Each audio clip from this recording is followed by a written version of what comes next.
pada sore hari ini nih kita akan membahas mengenai cerdas mengatur keuangan rumah tangga anti boncos saat Ramadan nih Mas. Karena mungkin seperti yang kita ketahui gitu ya, kalau biasanya tuh di bulan Ramadan tuh apa-apa serba naik gitu ya Mas. Kayak harga sembako naik, terus jadi buat alokasi anggaran tuh lebih membengkak gitu pengeluarannya nih Mas di bulan Ramadan ini. Pasti ibu-ibu yang di rumah nih sekarang lagi pada pusing nih. Selain minyak goreng langka, terus juga mahal juga nih gimana gitu kan ya. Nah mungkin kita langsung aja nih Mas masuk ke pertanyaan pertama gitu ya. Mungkin nih kita mulai dari yang basic dulu kali ya Mas, karena kan kayaknya nih termaksud aku pribadi gitu ya, mengelola keuangan yang sangat basic pun itu belum oke nih Mas untuk keilmuannya gitu, kayak cuman tahu ya udah yang penting disisihkan aja, tapi ujung-ujungnya kepake juga gitu. Nah kalau begini kan pasti nih ada basic yang mungkin sobat dan teman-teman finansialku yang udah salah nih dari awal gitu ya. Jadi sebenarnya nih Mas Jody, apa sih yang perlu diperhatikan gitu paling dasar dalam mengatur keuangan, khususnya keuangan dalam rumah tangga nih Mas? Ya, benar banget Mbak Apri. Terima kasih sekali ya.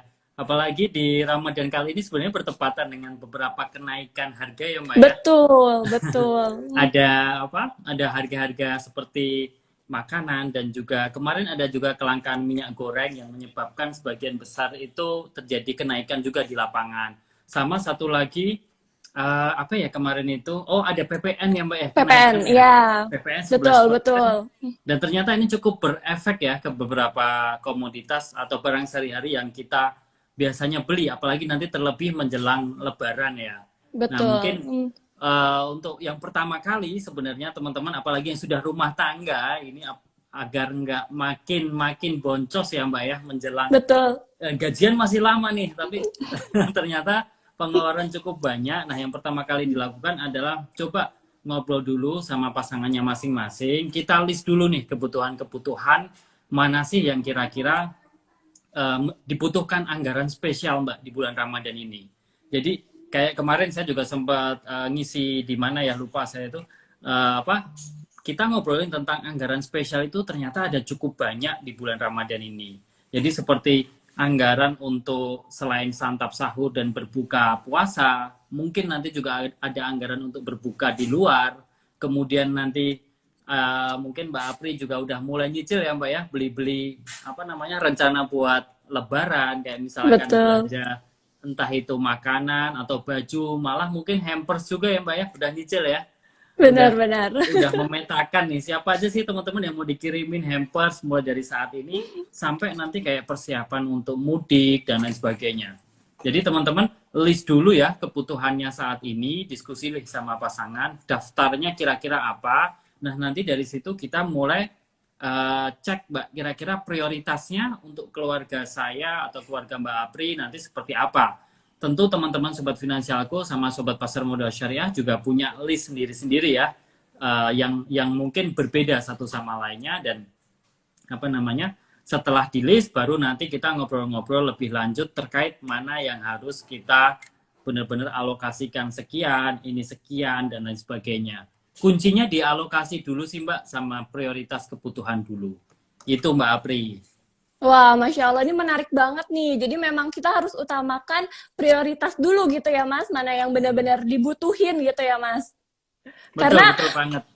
benar, karena mungkin ya Mas, kalau apa sih namanya, kalau selama ini nih mungkin kita kan kalau mengelola keuangannya itu hanya pengeluaran untuk saat ini gitu ya Mas. Padahal kan kita juga sering lupa nih untuk pengeluaran yang sifatnya tuh jangka panjang gitu ya Mas. Jadi memang penting nih Sob mengatur keuangan dari basic dulu agar tidak apa ya, tidak bingung saat dihadapi dengan hal-hal yang tidak terduga gitu ya Mas. Jadi sudah disiapkan dengan sebegitu baiknya gitu ya Mas Hari. Betul, betul. Jadi kalau kalau kita ya yang sudah berumah tangga ya Mbak ya, kadang-kadang kan namanya kebutuhan ya, itu kan suka ada-ada aja. Nah, makanya di awal itu teman-teman sebelum apa ngobrol sama pasangan itu tahu dulu tadi kebutuhannya, listnya apa saja. Kemudian kalau bisa teman-teman juga lakukan kondisi apa ya, cek kondisi ya Mbak ya. Saat ini kesehatan keuangannya itu sudah sejauh mana. Karena kadang-kadang kan kita mau apa ya, mau memperbaiki sebuah pola atau perencanaan keuangan itu kalau nggak tahu awalnya seperti apa itu susah Mbak.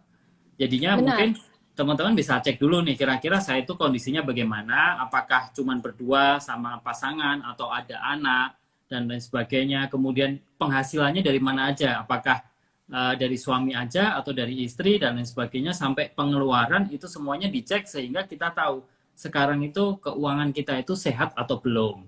Nah, kalau sudah dari situ baru nih tadi yang list-listnya kebutuhan itu satu persatu teman-teman prioritaskan dan kemudian diberikan alokasi anggaran. Misalkan kayak Mbak Apri kan, Mbak Apri sudah berumah tangga nih, kira-kira konsumsi untuk apa ya, makan sehari-hari itu berapa, kemudian transportasi berapa, utilitas berapa dan lain sebagainya, sampai ada anggaran untuk sedekah, ada untuk sosial, untuk hiburan dan lain sebagainya. Nah, itu harus sedetail itu, Mbak. Benar-benar Betul. harus benar-benar dipraktekkan dulu, karena kalau nggak praktek kita nggak bisa ngukur nanti teman-teman, gitu Mbak. Benar. Aku belum berumah tangga nih, tapi sekalian Oh, belajar juga nih ya, iya Mas. iya iya. Oke oke. Jadi Saya kira jadi udah buat Mbak. sobat jadi buat sobat-sobat syariah nih yang belum maupun yang udah berumah tangga, saksiin terus deh nih live sore hari ini sampai selesai gitu ya. Jadi mungkin nih ya Mas, kita beralih ke pertanyaan selanjutnya nih, kalau misalkan ngomongin soal manajemen keuangan saat single dan berumah tangga itu kan pasti sangat berbeda ya Mas. Nah, kira-kira nih Mas, apa sih perbedaan money management saat single dengan setelah berumah tangga nih? Sebenarnya ya paling paling paling terlihat banget adalah semakin kita tambah berumah tangga itu sebenarnya kebutuhannya makin banyak, Mbak. Jadi kalau untuk single itu sebenarnya yang perlu diperhatikan adalah justru teman-teman ini malah bisa menabung atau investasi lebih optimal ya. Secara Benar. mungkin kebutuhannya masih belum belum sebanyak kalau berumah tangga, dan itu real. Karena dulu saya juga pas waktu masih single itu justru sangat optimal sekali kita nabungnya, selama itu tadi kita bisa mengukur ya sejauh mana kebutuhan kita dan juga tujuan-tujuan keuangan kita di masa depan. Jadi tadi yang disampaikan Mbak Apri di depan tadi benar sekali, bahwa kita itu jangan cuman hidup untuk kebutuhan saat ini, tetapi juga punya tujuan keuangan di masa depan, dari jangka pendek, menengah, sampai jangka panjang, sehingga kalau ada alokasi anggaran yang belum terpakai untuk konsumsi, itu bisa langsung kita sisihkan di awal, Mbak. Jadi misalkan pas gajian nih teman-teman nih, sudah punya tujuan keuangan apa, misalkan kayak dana darurat, atau mungkin dana untuk menikah, atau untuk liburan, dan lain sebagainya, itu bisa langsung disisihkan di awal, sehingga sisanya nanti itu yang akan kita alokasikan ke berbagai macam kebutuhan yang konsumtif, atau untuk cicilan, dan lain sebagainya. Masalahnya kalau teman-teman single itu nggak planning untuk kebutuhan-kebutuhan yang jangka menengah atau jangka panjang, kadang duitnya juga akan habis-habis saja, Mbak. Karena menyesuaikan ya sama kebutuhan kita saat itu, ngerasa oh duitnya ada cukup banyak nih yang belum dipakai. Nah, itu pasti akan selalu kepake kalau kita nggak pinter-pinter milah-milah tadi di awal. Sehingga pesan saya kalau teman-teman yang masih single bisa banget dioptimalin nabung, tapi harus sesuai dengan tujuan keuangan, begitu pula investasinya. Karena nanti kalau sudah berumah tangga, ada pasangan, ada anak, belum kalau anaknya lebih dari satu, otomatis akan makin banyak lagi kebutuhan-kebutuhan yang harus kita pikirkan sebagai kepala rumah tangga. Gitu, Mbak Apri. Betul, betul. Jadi memang untuk sobat Pasar Syariah dan juga teman-teman finansialku nih, kalau misalkan memang masih single mungkin digunakan nih ya Mas, sebaik mungkin. Jadi kalau misalkan memang punya uang lebih gitu, lebih baik dialokasikan atau misalkan ditabung dan diinvestasikan gitu ya. Jangan termakan dengan apa ya, hal-hal kayak semacam konsumtif yang mungkin tidak ada manfaatnya gitu bagi kita. Karena kita harus mikirin juga nih sob untuk masa depan yang akan datang lebih baik gitu ya Mas. Ya, ya, harus seperti itu, Mbak. Nah, baik deh kalau gitu. Tadi kan kita sudah berbicara mengenai bagaimana cara paling basic dalam mengatur keuangan, terus juga gimana cara money management saat kita single dan berkeluarga. Kali ini nih aku mau nanya nih Mas mengenai kira-kira kesalahan-kesalahan apa aja sih yang sering dilakukan dalam mengatur keuangan rumah tangga dan bagaimana nih kita terhindar dari kesalahan-kesalahan tersebut. Ya, sebenarnya kalau untuk kesalahan sendiri ada cukup banyak ya Mbak sebenarnya, apalagi dari pengalaman-pengalaman saya sebelumnya. Jadi salah satunya adalah misalkan kita nggak punya tujuan keuangan yang jelas ya, yang detail. Sehingga kadang-kadang ya itu apa namanya, misalkan kita punya dana lebih atau apa, ya itu akan habis-habis juga buat konsumsi. Kemudian yang kedua, seringkali kita apa namanya nggak mau belajar waktu masih muda dulu.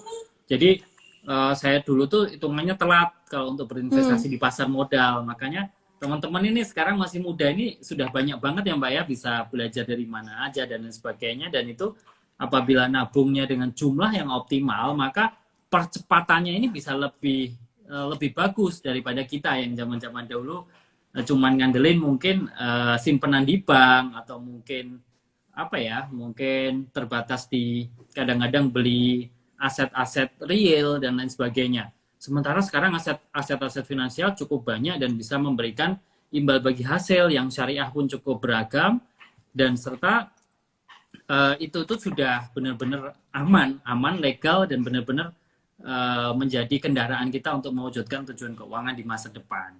Jadi benar-benar teman-teman kalau bisa belajar deh, makin banyak belajarnya, kemudian makin mengenali nih produk-produknya yang ada di pasar modal, terutama yang syariah ya, sehingga kita dengan waktu yang cukup banyak nanti sebelum berumah tangga udah kenyang pengalaman Betul. investasi, dan juga kenyang sudah paham kira-kira yang cocok buat saya itu apa sih, apakah mungkin reksadana syariah atau saham syariah dan lain sebagainya. Nah, itu mungkin yang saya bisa sampaikan karena saya benar-benar belajar Mbak dari dulu banyak sekali yang saya merasa kurang optimal berinvestasi itu sekarang sudah ada jalannya semua.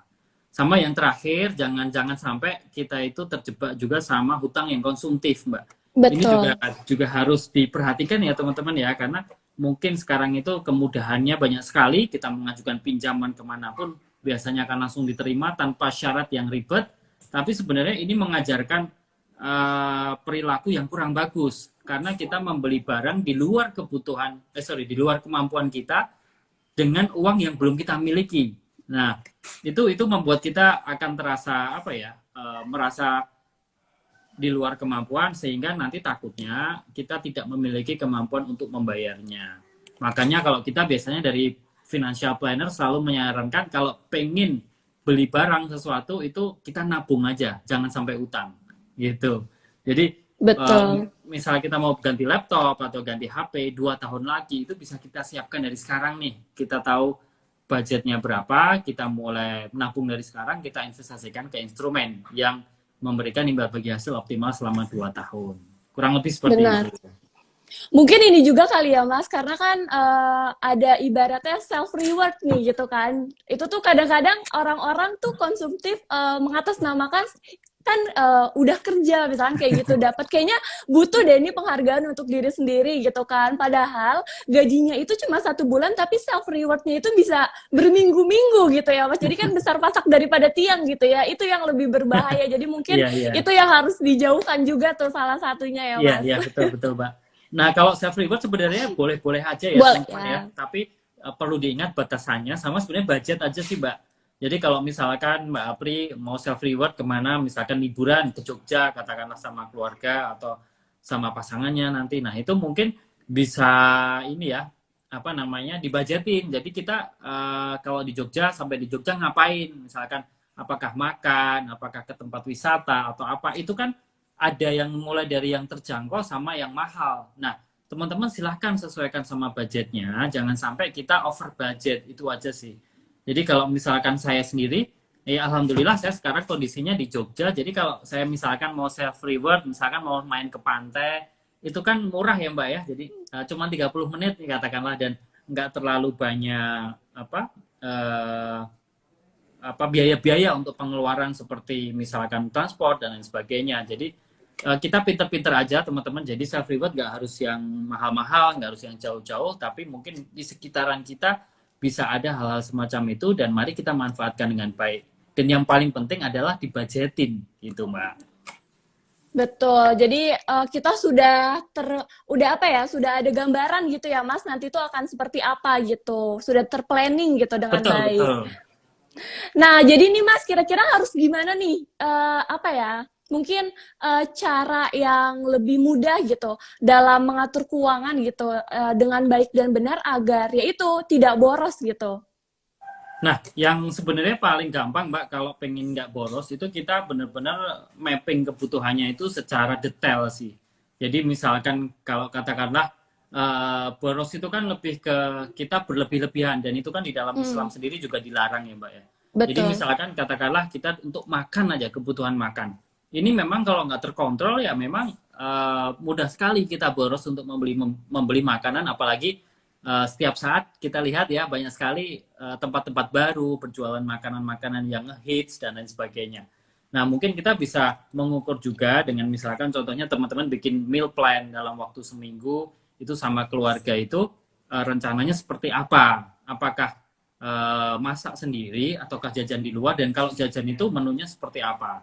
Nah, tapi kalau misalkan kita di bulan puasa ini penting banget Mbak kalau untuk mapping pengeluaran misalkan berbuka. Karena kan berbuka kita bisa alokasikan apakah ini berbuka kita di rumah, apakah di luar, atau di rumah tetapi kita beli bukanya di luar. Jadi bungkus ya untuk takjil dan lain sebagainya. Nah, itu juga teman-teman harus budgetin katakanlah sehari berapa, misalkan 50.000 atau 100.000 tergantung dengan kondisi teman-teman saat ini. Kira-kira keluarga itu ada berapa di rumah. Nah, itu mungkin bisa membantu sih, Mbak. Jadi seminggu itu kita bisa ngukur kira-kira seminggu itu kita habis berapa khusus untuk makan takjil, khusus untuk makan besar, sampai misalkan anggaran jajan di luar, katakanlah kalau weekend dan lain sebagainya. Jadi benar-benar apa namanya harus terinikan dengan jelas. Itu. Ini suara saya aman nggak Mbak? Kayaknya agak putus-putus dikit ya. Aman Mas, cuman kalau untuk mungkin rada telat gitu penyampaiannya, jadi rada pending gitu. Oh iya Coba iya. mungkin, Soalnya ini tadi sinyalnya agak down wifi-nya. oke, mungkin nih kita boleh minta bantuannya juga nih untuk Sobat Pesepeda Syariah dan teman-teman finansialku untuk sinyalnya oke lah ya kita, atau ada kendala nggak ya untuk suara? Kalau Mbak Apri sih lancar sih di saya, gambarnya juga jernih. Cuman tadi kalau kata tim aku nggak apa-apa kok katanya, nggak masalah gitu, masih aman. Siap-siap. Biasanya Oke memang deh. lalu nanti bagus sendiri. Iya. Oke, Dedi. Nah, sebelum kita lanjut ke pertanyaan selanjutnya nih, Mas Dedi, aku mau mengingatkan dulu nih ke Sobat Pesepeda Syariah dan juga teman-teman finansialku, jika kalian semua punya pertanyaan, boleh nih langsung aja komen di kolom komentar atau misalkan di question box. Nanti akan ada sesi nih tanya jawab. Jadi mumpung ada Mas Jody di sini, boleh nih teman-teman semua menanyakan mengenai finansial untuk perencanaan keuangan keluarga kayak gitu. Jadi kita manfaatkan nih waktunya mumpung ada Mas Jody di sini gitu. Tadi kayaknya juga sudah ada yang nanya ya, Mbak. Tapi ini Mbak, udah di atas-atas ya kayaknya ya. Aman kok Mas, itu udah ada yang nyatet nanti dari tim aku. Siap, siap. Jadi Thank you, insya Mbak. Allah aman gitu. Oke, dan ini kita lanjut ke pertanyaan selanjutnya nih Mas, karena mungkin nih Mas Sobat Pesepeda Syariah semua dan teman-teman finansialku mungkin sering mengeluh juga nih. Aduh, aku tuh mungkin udah mengelola sedemikian rupa pengeluaran, tapi kayaknya emang perlu nih untuk nambah pemasukan gitu. Nah, salah satunya adalah dengan investasi ini ya Mas, karena mungkin dapat dikatakan juga nih investasi sekarang kan udah gampang gitu ya, dengan modal kalian rebahan aja tuh udah bisa investasi gitu. Cuman yang jadi pertanyaannya adalah kalau misalkan nih Mas terkait memulai investasi gitu, bagaimana sih cara untuk memulainya sehingga investasinya ini tuh bisa dilakukan secara cerdas dan tidak mengganggu pengeluaran operasional yang sudah pasti? Nah, yang pertama-tama, terima kasih Mbak, pertanyaannya bagus sekali. Karena sebenarnya pertama kali kita bisa berinvestasi itu adalah kita menyadari adanya tujuan-tujuan keuangan tadi di masa depan. Jadi misalkan saya sekarang sudah berkeluarga, saya harus mempersiapkan dana pendidikan anak, kemudian dana pensiun dan lain sebagainya. Otomatis saya harus memiliki spare tabungan kan yang harus bisa saya pakai untuk berinvestasi. Nah, sehingga dari kesadaran itu, Mbak, saya bisa ngukur, kemudian saya petakan bersama pasangan misalkan itu saya harus mengelola keuangan secara cermat terlebih dahulu sebelum saya berinvestasi. Sehingga gimana nih caranya biar gajian selama sebulan ini atau pemasukan ya teman-teman ya dari manapun sumbernya, pemasukan sebulan itu harus bisa disisihkan untuk tujuan keuangan di masa depan. Nah, kalau belum bisa, berarti kan PR kita ada dua. Yang pertama, kita mengelolanya berarti harus lebih cermat dong, harus lebih teliti. Apakah selama ini kebesaran pengeluaran saya, ataukah memang ternyata pemasukan saya yang kurang? Tadi yang disampaikan Mbak Apri ya. Kalau ternyata kita udah mepet banget nih, pengeluarannya sudah kita press dan lain sebagainya, tapi ternyata kita nggak bisa nabung, kita nggak bisa invest, berarti kita harus memperbanyak arus pemasukan atau penghasilan kita dari sumber-sumber lainnya. Karena kan kalau yang namanya rezeki itu kan nggak cuma didapatkan dari gaji ya Mbak ya, nggak didapatkan dari gaji Betul. bulanan, tetapi bisa juga dari penghasilan tambahan di luar gaji, katakanlah seperti side hustle atau mungkin seperti jualan. Kadang-kadang kan teman-teman yang ibu-ibu ini kan sering banget berjualan di marketplace atau di Instagram dan lain sebagainya. Itu kalau misalkan dicatat, itu ternyata memiliki estimasi penghasilan tambahan yang cukup lumayan. Nah, kalau memang itu jalan keluarnya, nanti teman-teman bisa sisihkan tuh di awal untuk bisa dialokasikan ke dalam tabungan yang akan diinvestasikan. Sehingga benar-benar terpetakan nih dengan jelas bahwa kebutuhan saat ini itu sudah berhasil dipenuhi, namun kita juga bisa menyiapkan tabungan atau investasi untuk tujuan masa depan. Nah, investasinya baru kita masuk ke dalam instrumen-instrumen yang harus sesuai dengan tujuan tadi, Mbak. Jadi Betul. misalkan untuk pensiun gitu, saya kan jangkanya panjang banget nih, mungkin 20 sampai 30 tahunan. Sehingga saya bisa putuskan, ke dalam instrumen yang portofolionya campur aja nggak apa-apa. Jadi misalkan dari resikonya rendah sampai resiko tinggi. Misalkan seperti saham syariah. Jadinya benar-benar kita diversifikasi portofolio investasi kita dan tujuannya masih jangka panjang sehingga kalau terjadi fluktuasi naik turun saham itu kita nggak terlalu pusing karena memang sifatnya jangka panjang. Gitu sih Mbak. Jadi benar-benar terpetakan dengan jelas ya dari awal menyisihkan sampai teman-teman tahu tujuannya dan juga profil resikonya tepat.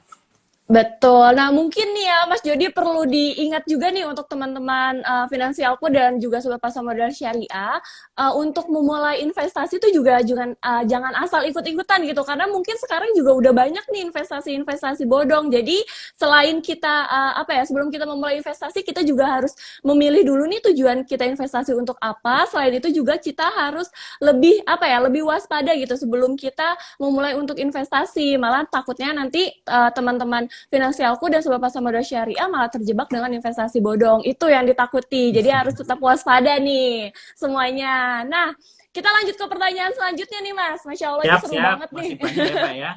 Masih banyak, ini juga udah mulai banyak nih yang nanya nih. Nah, nih Mas, untuk pertanyaan selanjutnya nih, kira-kira apa aja nih Mas yang perlu kita lakuin gitu dalam manajemen investasi keuangan pribadi keluarga ini nih untuk masa depan gitu yang lebih baik. Nah, itu gimana tuh Mas? Nah, kalau untuk manajemen investasi sebenarnya ada beberapa ya strateginya ya. Salah satunya teman-teman itu paling penting banget tahu profil resiko dari pasangan atau keluarganya. Jangan sampai kayak tadi Mbak Apri bilang ya, sekarang ini banyak sekali investasi bodong. Tapi kadang-kadang kita merasa ya, kita itu tipe-tipe investor yang agresif mungkin. Hmm, Kita pengen dapat cuan dalam waktu singkat dengan resiko yang besar itu oke. Tetapi ternyata keluarga kita itu nggak seperti itu. Kalau misalkan teman-teman masih single, mungkin punya orang tua, nah jangan sampai orang tuanya itu juga nggak diajak ngobrol kalau misalkan ada investasi dan lain sebagainya. Karena kadang-kadang mereka juga bisa kena atau jadi korban ya Mbak ya terkait dengan investasi bodong ini. Padahal anaknya mungkin pinter banget untuk sudah penempatan investasi, tapi dia jarang ngobrol nih sama orang tuanya, sehingga kadang-kadang bapaknya ini yang sudah mau pensiun dan lain sebagainya itu bisa kena korban investasi bodong. Karena tadi betul. kayak ada tawaran ya Mbak, tawarannya mungkin imbal bagi hasilnya itu sangat tinggi sekali. Kadang-kadang Hmm, kita kalau di pasar modal syariah itu kan kita nyari return 10 tahun, 10% per tahun aja udah bagus ya. Tapi ternyata dari luar itu ada yang nawarin return 30% itu per bulan misalkan. Jadi berarti setahun itu ada berapa? Ada 360%. Wah, itu sangat sangat menggoda sekali apalagi orang-orang tua kita yang mungkin belum terlalu melek investasi. Nah, di situ betul. akhirnya beberapa orang tua, teman-teman saya juga banyak yang ikut masuk ke dalam sana dan akhirnya cuman dapat imbal bagi hasil, dapat return itu cuman 3 bulan, Mbak. Habis itu uangnya dibawa kabur sama tadi investasi potong. Nah, makanya teman-teman kalau mau memulai manajemen investasi, kita harus tahu dulu ya. Pertama itu profil resikonya seperti apa, dan juga balik lagi tadi tujuannya bagaimana, sehingga kita tahu nanti penempatannya, diversifikasinya itu bisa lebih optimal. Jadi misalkan jangkanya panjang, ya nggak mungkin kita taruh di suko 90% gitu kan, nggak mungkin ya, karena suko cuma 2 sampai 3 tahun aja katakanlah. Jadinya benar-benar harus cermat teman-teman menentukan tujuannya. Setelah itu yang penting belajar, Mbak. Karena kan Betul. kita itu nggak apa ya, namanya perkembangan teknologi, kita mungkin akan banyak diberikan lagi nanti pilihan-pilihan ke depan, instrumen-instrumen yang baru dan lain sebagainya. Nah, itu kira-kira sejauh mana kita paham sama instrumennya dan juga evaluasinya. Karena jangan sampai kita hanya nabung-nabung invest saja tapi nggak pernah kita evaluasi, sehingga kadang-kadang kalau memang lagi turun, lagi jelek dan itu ada trennya nggak bagus, nah kita bisa switch ke instrumen yang lainnya. Kurang lebih seperti itu, Mbak Apri. Betul, wah Masya Allah nih. Nah kalau misalkan kita balik lagi nih Mas, untuk masalah keuangan rumah tangga gitu ya Mas. Nah kira-kira nih Mas, kalau misalkan dalam berumah tangga nih gitu, perlu nggak sih tabungan bersama gitu Mas? Oh, perlu banget. Sebenarnya kalau kalau sudah berumah tangga, saya sarankan sih ada ya minimal satu rekening yang dikelola bersama. Karena beberapa dengan banyaknya kebutuhan, Mbak, yang kita miliki di dalam rumah tangga, itu tuh kita butuh lebih dari 2 rekening ya. Rekening istri ada, rekening suami ada. Misalkan katakanlah rekening bersama itu dipakai untuk dana darurat, nah itu juga bisa. Atau untuk rekening tabungan dengan tujuan tertentu, katakanlah tujuan perencanaan umroh atau ibadah haji, itu juga boleh. Jadi kita nanti bisa sama-sama saling masukin ke situ. Kira-kira dari suami ini sudah sebulan itu berhasil nabung berapa, kemudian dari istri itu sebulan bisa nabung berapa, dan lain sebagainya. Jadi itu benar-benar bisa menjadi patokan bareng. Yang penting teman-teman tahu aja ini dipakai untuk apa nih, apakah untuk dana cadangan, dana darurat, atau bahkan untuk konsumsi kebutuhan sehari-hari pun boleh. Jadi biar terpisah sama rekening kita sebagai kepala rumah tangga atau rekening istri sebagai pengelolanya mungkin. Jadi benar-benar perlu, Mbak, dibutuhkan. Tapi mungkin nih Mas, mungkin ada gitu ya beberapa keluarga yang kayak sebetulnya saya pengen nih investasi gitu, tapi mungkin belum ada dananya karena sudah kemakan duluan dengan kebutuhan sehari-hari. Nah, jadi mungkin yang mana nih yang harus benar-benar apa ya kita apa pilih utama gitu untuk padahal juga sebetulnya kita pengen investasi cuman uangnya terbatas gitu. Nah, itu gimana tuh Mas? Nah, kalau seperti itu sebenarnya jangan dipaksakan dulu, Mbak, untuk invest ya. Jadi memang yang paling penting, apalagi kalau kita di dalam Islam kan ada kebutuhan primer, kebutuhan sekunder sampai Benar. tersier. Nah, kayak misalkan contohnya teman-teman yang di Jogja kan kalau kita tahu ya itu upah minimum regionalnya juga tidak terlalu tinggi. Sehingga kadang-kadang kita kalau mau ngajakin teman-teman investasi yang di Jogja, itu harusnya teman-teman yang memang sudah selesai sama kebutuhan pokoknya, sama kebutuhan primernya itu sudah selesai, sehingga masih ada sisa dan lain sebagainya, atau mungkin tadi dari penghasilan-penghasilan tambahan yang bisa mulai kita sisihkan untuk investasi. Tapi kalau belum, nggak apa-apa juga. Jadi kita penuhi dulu kebutuhan pokok kita, karena yang penting kita bisa hidup dengan stabil terlebih dahulu, kemudian ada proteksi, ada dana darurat, dan lain sebagainya. Baru kita berusaha lebih ikhtiar untuk menambah rezeki kita agar nanti bisa diinvestasikan untuk masa depan kita. Karena pasti akan ada jalannya kok, Mbak. Setiap orang biasanya akan Betul. melalui proses itu ya. Kebutuhan pokok dulu terlampaui, baru kita mikirin yang sekunder, sampai nanti kalau udah benar-benar kita bisa berinvestasi, dapat passive income, nanti kebutuhan-kebutuhan yang tersier pun akan bisa tercapai juga dengan sendirinya. Gitu. Yang penting tetap semangat aja. Benar, dan komitmen gitu ya Mas, karena Iya, mungkin itu iya. adalah kunci keberhasilan gitu ya. Betul, betul banget, Mbak.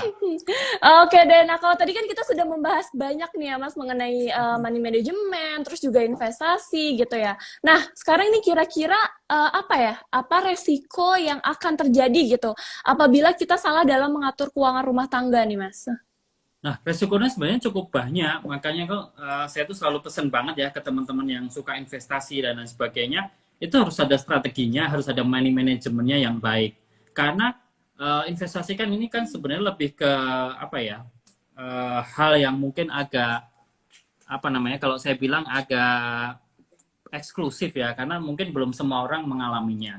Makanya kalau teman-teman pinter di money management dulu untuk rumah tangga, nanti jangankan untuk investasi, untuk mengakumulasi kekayaan pun teman-teman akan bisa dengan sendirinya nantinya, wealth accumulation-nya.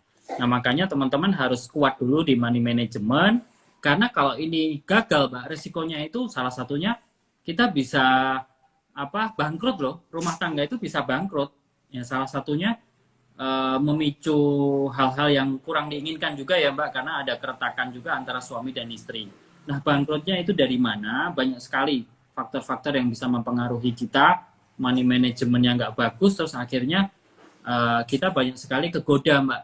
Entah itu Betul. pengeluarannya cukup besar atau sangat konsumtif, atau malah beberapa sekarang yang lagi ngetren adalah terjebak investasi bodong. Baik itu yang kemarin masuk di mana?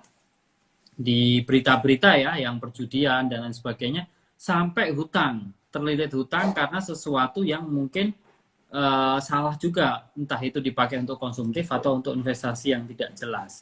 Sehingga kalau sudah seperti itu, ada hutang yang cukup besar, ada tertipu investasi dan lain sebagainya, itu membuat rumah tangganya akan berantakan juga pada akhirnya, karena manajemennya pasti akan rusak.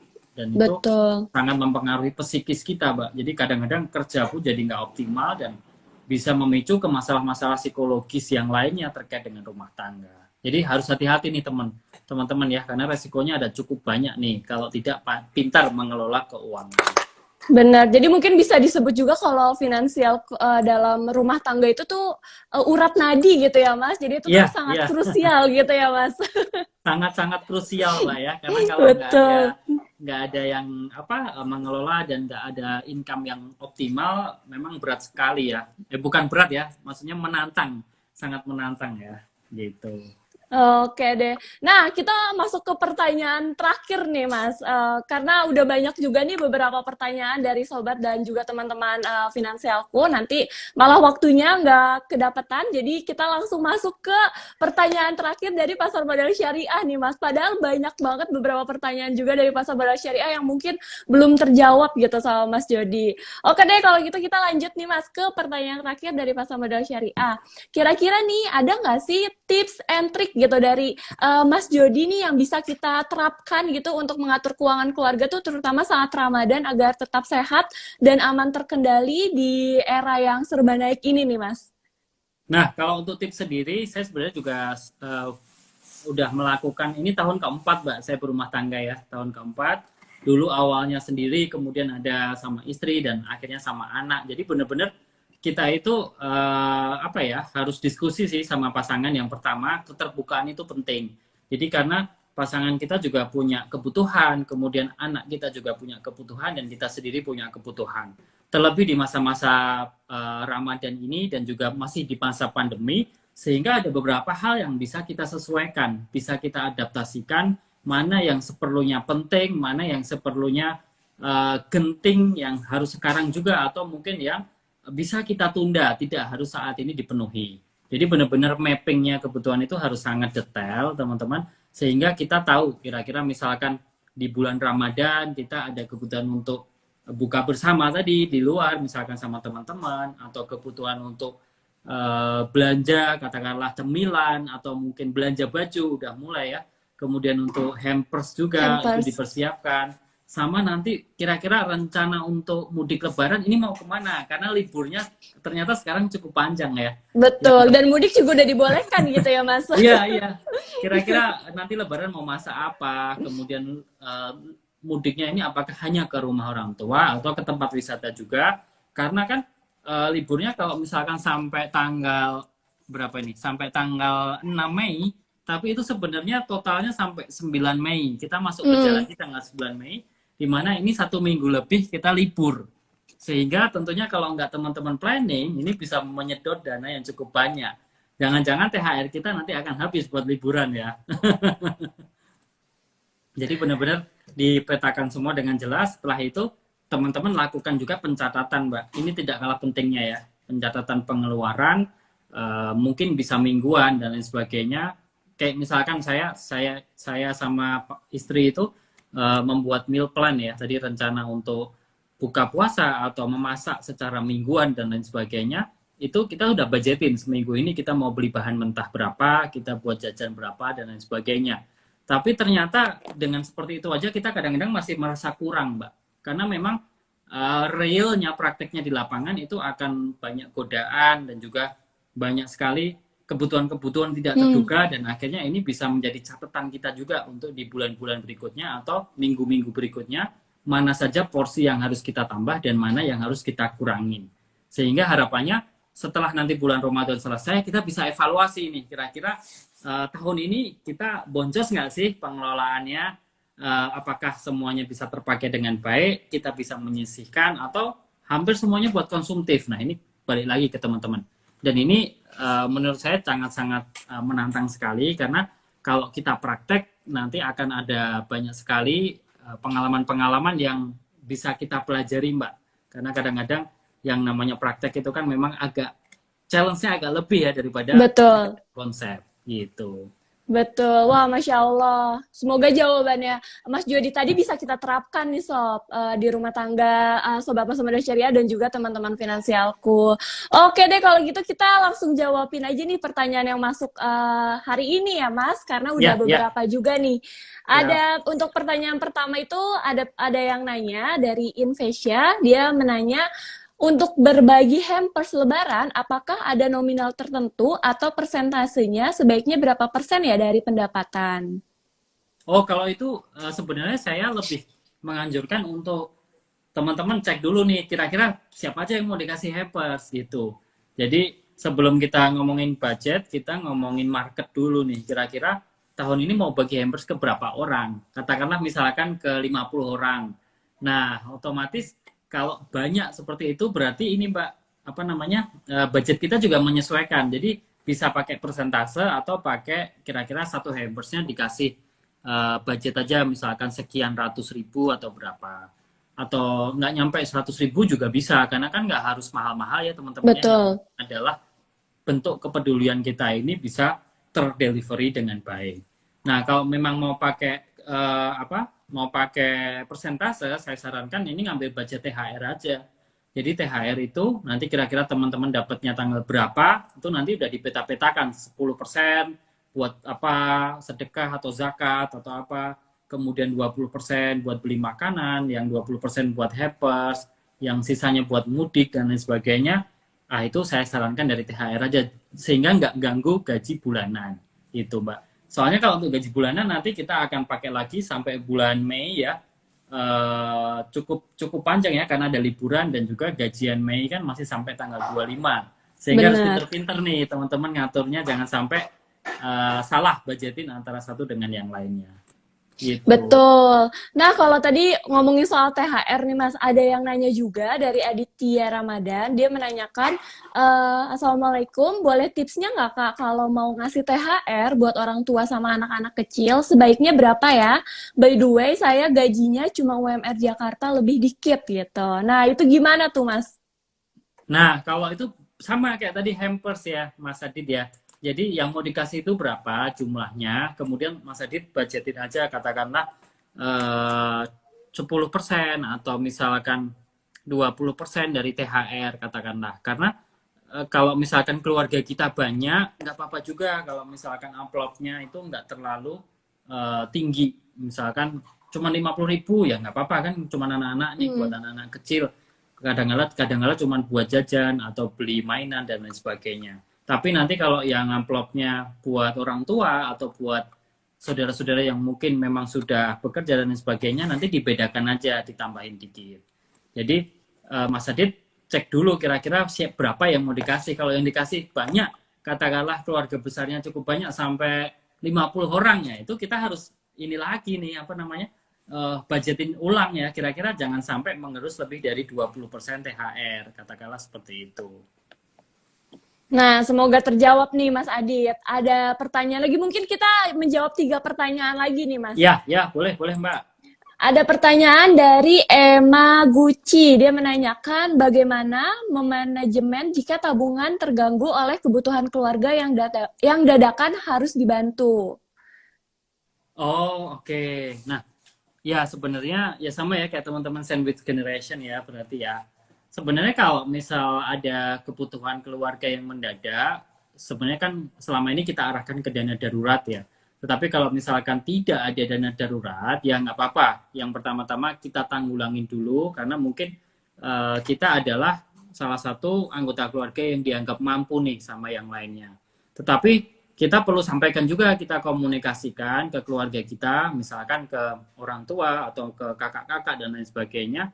Ini mungkin kita harus membuat semacam dana darurat untuk keluarga loh. Jadi misalkan ada sesuatu seperti ini lagi, katakanlah rumahnya kebanjiran atau misalkan atapnya ada yang bocor, itu biar nggak cuma saya yang nanti iuran, tetapi juga mungkin teman-teman lainnya atau mungkin saudara-saudara lainnya yang sudah berpenghasilan.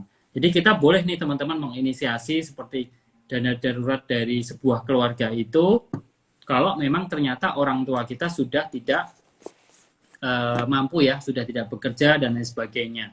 Jadi kita sebagai anak-anak itu juga bertanggung jawab. Katakanlah orang tua itu masih punya rumah nih yang ditinggalin dan itu butuh biaya perawatan, butuh biaya apa namanya perkembangan yang tidak sedikit kalau katakanlah misalkan nanti ada resiko yang ada, sehingga kita bisa diskusikan sama rumah tangga bahwa oh nanti kita budgetin bareng-bareng nih, atau katakanlah ada kemalangan ya, ada resiko misalkan ada yang sakit dalam satu anggota keluarga dan ternyata itu butuh bantuan dari semuanya, kita boleh menginisiasi untuk memberikan semacam kayak dana bersama.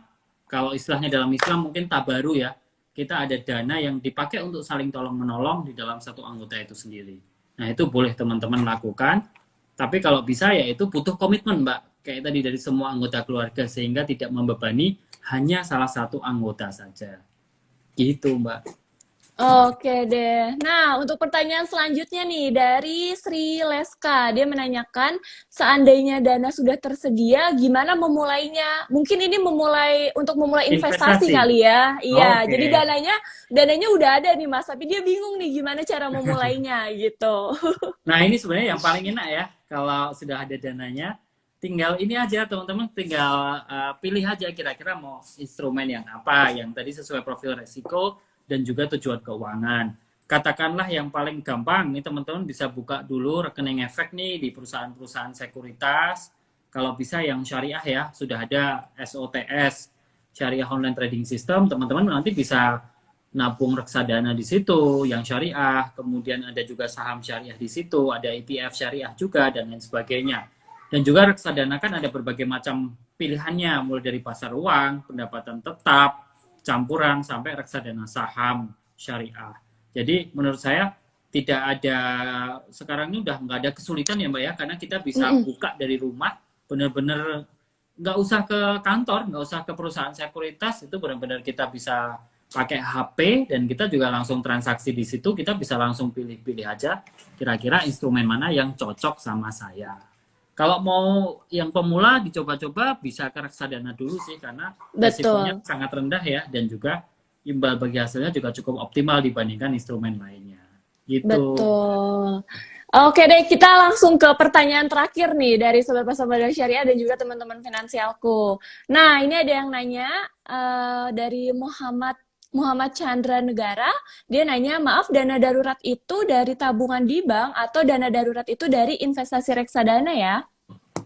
Kalau dana darurat sendiri sebenarnya adalah terpisah ya dari investasi ya Mas ya. Jadi kita alokasikan sendiri khusus untuk cadangan dan itu biasanya penempatannya ke dalam instrumen-instrumen yang cukup liquid atau mudah sekali kita cairkan.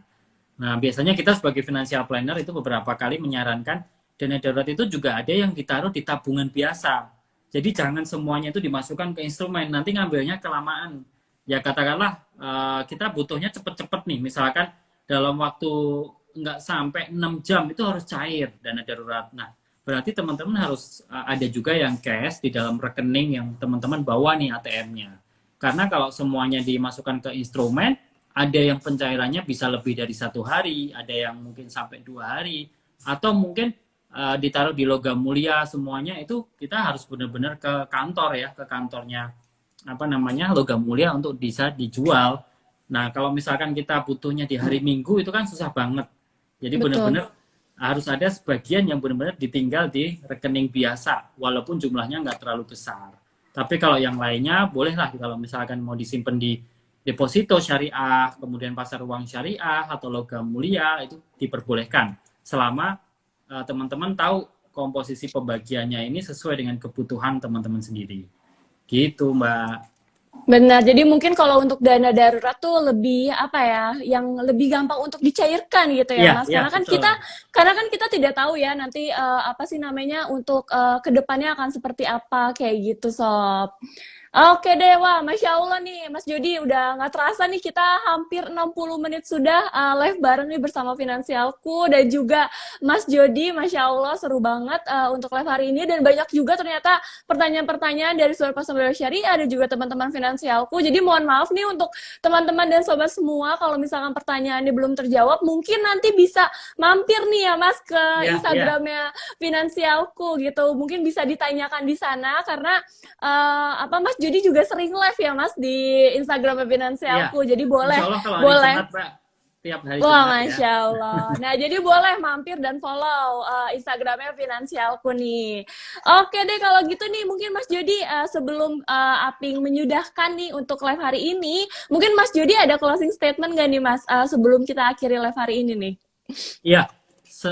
Terima kasih Mbak Apri ya. Jadi kalau untuk teman-teman sendiri, sekali lagi kita rekap ya dari tadi yang kita bahas. Sebenarnya kalau untuk perencanaan keuangan ini lebih ke, saya melihatnya ke masalah attitude ya. Jadi lebih ke perilaku kita sehari-hari. Jadi kalau sekedar kita berteori memang nggak akan selesai teman-teman ya. Jadi kita coba lakukan terlebih dahulu, kita benar-benar praktek nih alokasi anggaran, di planning, kemudian nanti dicatat sampai dievaluasi, kemudian belajar instrumen dan lain sebagainya, sehingga ini mau tidak mau akan menjadi habit yang benar-benar teman-teman bisa lakukan sehari-hari nih, benar-benar nantinya sampai berbulan-bulan, sampai bertahun-tahun teman-teman tuh secara otomatis pasti akan selalu merasa, oh setiap bulan itu saya harus ada menyisihkan sebagian untuk dana darurat, untuk proteksi, untuk berinvestasi dan lain sebagainya. Saya harus belajar, saya harus terus membaca berita, saya harus upgrade aplikasi dan lain sebagainya, sehingga ini menjadi sebuah attitude atau perilaku yang tidak akan selesai sampai nanti tujuan-tujuan keuangan kita terpenuhi semuanya. Dan yang paling penting adalah teman-teman coba pakai yang syariah ya Mbak, karena ini kan benar-benar kita berbicara tentang bulan Ramadan, kita banyak sekali berkahnya dan instrumen-instrumen di luar sana itu mulai dari tabungan sampai dengan investasi sudah ada yang syariah dan mendapatkan fatwa dari Dewan Syariah Nasional MUI. Maka kita sebagai umat muslim, ayo kita sama-sama larisin yang syariah, kita besarkan ekonomi syariah sehingga kita juga akan merasakan manfaatnya nanti dalam instrumen-instrumen tersebut.